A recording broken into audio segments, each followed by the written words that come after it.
Okay, ladies and gentlemen, we've got my next special guest on the show, and I have on the studio line now, we have Mandeep from the West Midlands Fire Service. I just want to say, Hello. welcome Mandeep to the show. It's a pleasure to have you on.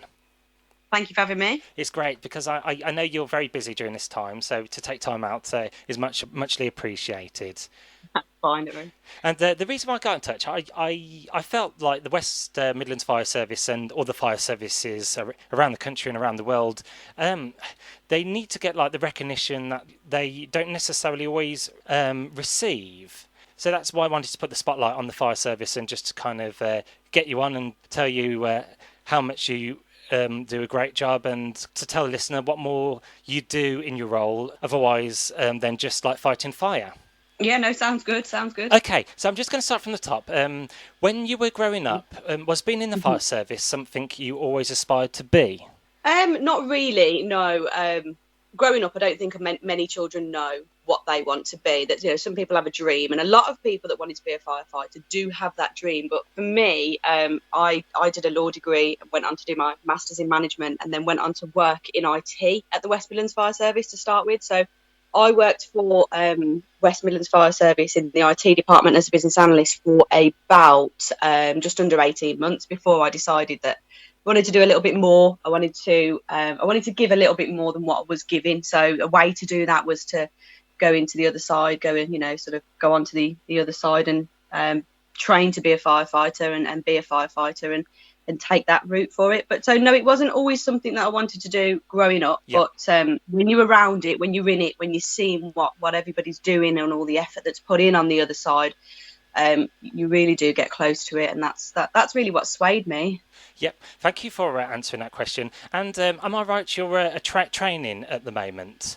I am, yes. So I passed out in March. So I've been on station since March. So literally at the very beginning of lockdown, Yeah. I was on station. So it's been a very, very weird time for everybody, but quite uncertain and things have had to change and measures have had to be put in place. But yeah, so I am in training. I'm a trainee firefighter at the moment. So I still go out on calls. I still go out on jobs. I'm just learning the trade, if you like. So you get trained in training school, and then once you're on station, you learn your trade and you work with your crew to learn the ins and outs of the job. Excellent. And what are the rewarding aspects of being a firefighter? Oh, I would say getting to work with a fantastic bunch of people. The people you work with, they're called your crew, and it's really important that you have a good relationship with your crew. Uh, My crew, as they know, I'm always singing their praises, but my crew are fantastic. Like I don't think I could have asked for a better crew, to be honest with you. So that's really good, getting to work with really good people that care. But ultimately, in a lot of the emergency services jobs, not just in the fire service, you get to help people when they are at their worst time. So we will speak to people, we will face people, we will interact with people when they are potentially at the worst point in their life, especially as a firefighter. So when you get to help those people and make it better for them, even in the slightest, that really grounds you. that's wonderful. And what other roles does being a firefighter entail? A lot of people don't realise that it's not just putting out fires. So we attend traffic collisions. We cut people out of cars in bad traffic collisions. We do a lot of work with schools, universities, fairs. We educate the public and the community on fire safety. We also educate the businesses around the West Midlands and how to keep their business safe. There's a lot of elements to it that are not just firefighting. We go to a number of different. We've got an element of water rescue. We go to hazardous material incidents, where there might be hazardous substances. But a lot of the focus at the moment, as well as fighting fires, is the preventing of the fires. So working with businesses and homeowners to stop the fires happening in the Yes. first place and stop the calls from having to come in. So yeah, it's a really, really rounded job it's turned into. It used to just be firefighting, but it's really, really turned into something a lot bigger now. Yeah, so you got the schools, the education, the teaching, the awareness, and also the That's it.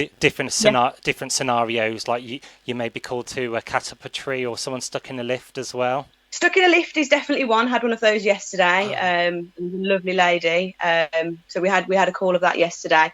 Cats up trees are rare. I think it's a myth. I think that's more on the cartoons. But if the RSPCA are involved and they request us to come out, then we will attend animals stuck. It's not just cats. We get horses, cows.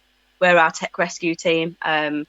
Help those out of ditches and sticky situations, but yeah, cats will generally come down on their own given the time. Yeah, they probably just want to get away from some human interaction. Sure.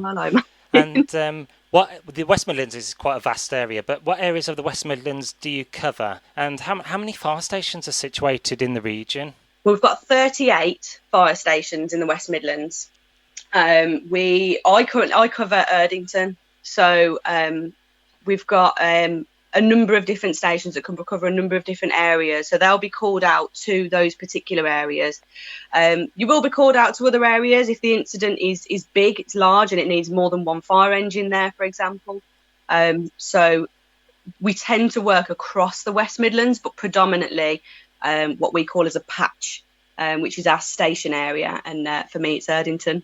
Okay, great. And you mentioned the current situation in the world, the current pandemic. Has there been more demand, pressure on the fire service this year in 2020? There's definitely been a lot of change. So we've in our jobs we have to respond to the unknown. Sometimes we don't know what we're going to face, and the pandemic was a little bit like that. We had to act quickly to implement different policies, regulations, cleaning regimes, personnel on station and in our headquarters. So a lot's changed. So a lot of people have had to get involved in making it safe for us to work, because as you probably know, the emergency services were working all the way throughout the pandemic. So still are. So we had to make it so that it was safe for us to continue working, and also make it safe for the public, because whereas we would normally go into people's houses and do home fire safety checks, fit smoke alarms for the vulnerable that can't put them up themselves, we've tried to hold back and do those over the telephone, because we don't want to be taking anything into their home, if you like. So it's worked both ways. So we've had to implement a lot of change. So it's been nice. It's been lovely to see how the entire West Midlands Fire Service have pulled together to enable that to happen. But it's a time of uncertainty. But I think we've handled it pretty well. Yeah, great stuff. And additionally to that question, from a wider perspective, what other activities have the fire service been doing? For example, working alongside the general public. Yeah, sure. So we've had quite a few volunteers within the West Midlands Fire Service volunteer to put themselves forward to take food packages to those that can't get out to the shops. Maybe they're self-isolating, or they have some other reason that they can't go and do that. We've worked closely with charities and food banks and delivering food parcels and packages to them.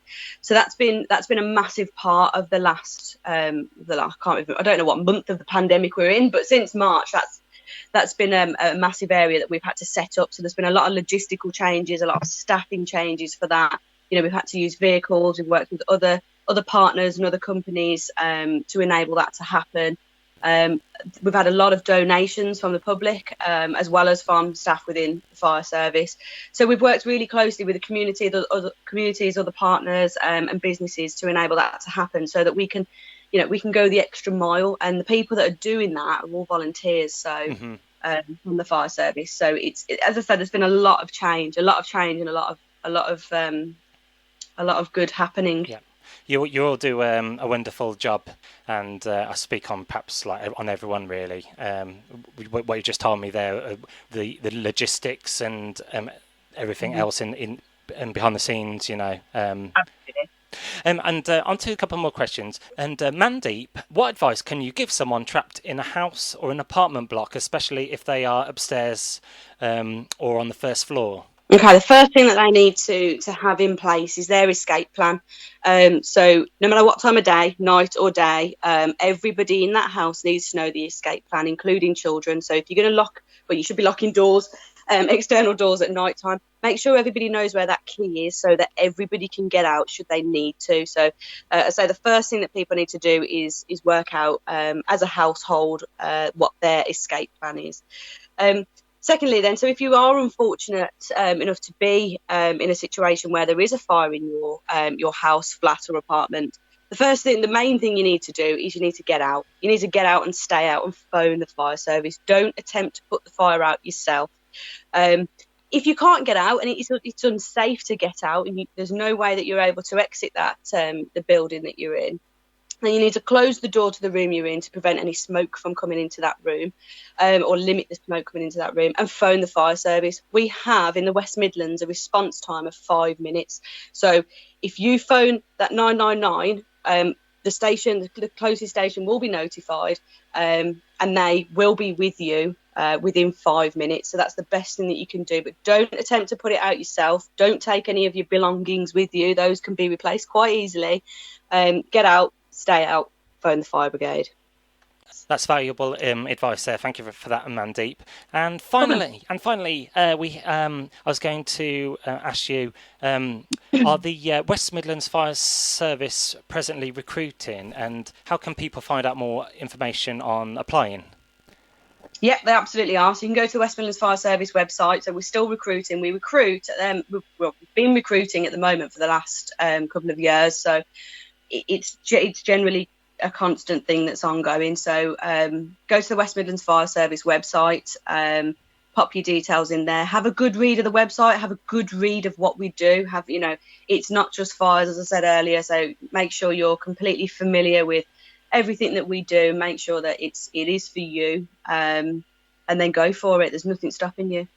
Wonderful. Thank you so much for taking time out of your busy schedule to talk to me, Danny, son. And thank you for filling in everything that you wanted to know about being a firefighter and much, much more.